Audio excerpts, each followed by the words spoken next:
Bonjour chers élèves, alors aujourd'hui je te montre comment est-ce qu'on comprend la translation qui est la prochaine transformation géométrique que l'on va voir. Je suis dans tes notes de cours. Au dernier cours, ce que je t'ai demandé, c'est de te rajouter une feuille qui était quadrillée et là on va s'ajouter des informations sur la translation. Donc, tu peux continuer, tu peux te rajouter une page suivante. Ça va être ma deuxième partie, c'est la translation. Donc, pour faire ma translation, première des choses, je vais me tracer une figure. Je vais prendre à peu près la même figure que j'avais la dernière fois. Donc, c'est-à-dire, je vais me faire une figure en forme de L, une pièce de Tetris en forme de L, parce que ça nous permet de bien voir ce qu'on a à voir. Tu pourras aussi nommer les différents sommets. Donc, je vais nommer A, B, C, D, E et F. Je ne pense pas que c'est nommé de la même, exactement la même façon que je vais nommer au dernier cours. Donc, j'ai ma pièce ici, je veux lui faire une translation. Tu peux la faire mieux que moi, là, c'est pas grave si elle n'est pas parfaite. Regardez, si tu veux, là, pour bien faire les pièces, là, on se place, on relie la ligne droite, on maintient pour partir une ligne droite, pour faire une belle figure. Voilà. Et on se colore ça. J'ai ma figure et je veux lui faire une translation. Donc là, ce qui est important, c'est que pour faire une translation, tu as besoin d'une flèche de translation. Ta flèche de translation va déjà t'être donnée. Donc moi, ici, ma flèche de translation, je vais la placer comme ça ici. Oups, je vais l'ajuster. Donc ma flèche de translation, je vais la mettre comme ça ici. Donc ça ici, c'est ma flèche de translation. La question, c'est qu'est-ce qu'elle fait, ma flèche de translation? Bien, elle me dit le mouvement que chacun de mes points ou que chacun de mes carreaux devra faire. Donc, si je regarde ma flèche, quel est le mouvement qui se fait? Bien, je me tasse, dans le fond, ici, de 1, 2, 3, 4 vers la droite. C'est 4 droite. Et de 2 vers le bas.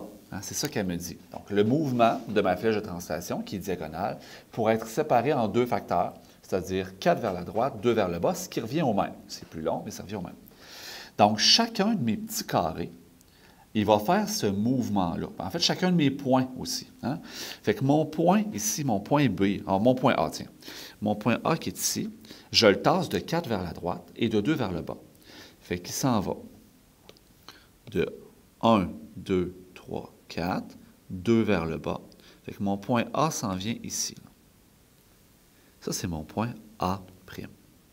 Bien, logiquement, mon point B, il s'en va de 1, 2, 3, 4, 2 vers le bas. Fait que mon point B s'en vient ici.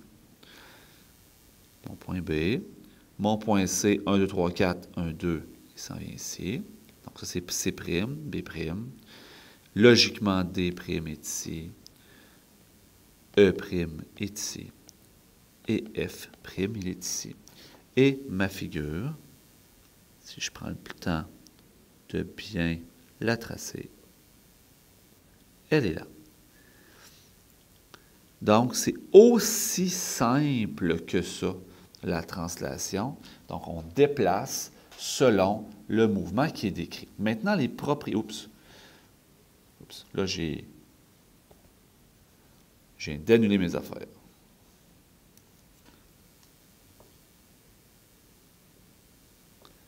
Alors, maintenant, au niveau des propriétés de la translation, si je te ramène, on avait vu image miroir, distance de l'axe préservé et orientation inversée. Donc, 3 propriétés.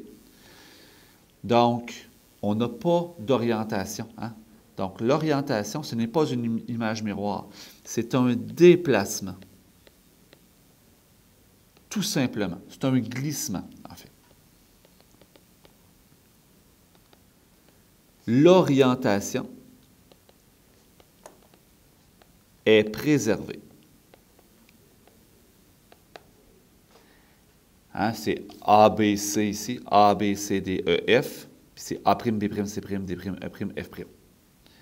Et la troisième des choses qui est importante à savoir, c'est que les côtés homologues, les côtés qui sont ensemble, je vais déjà mettre ça ici comme ça, ils sont parallèles. Les côtés homologues, ça veut dire qu'ils vont ensemble, sont parallèles. Ça, tu peux mettre ça en couleur parce que ça réfère à ce que j'ai mis en couleur dans mes figures. Donc, ça, c'est les propriétés de la translation.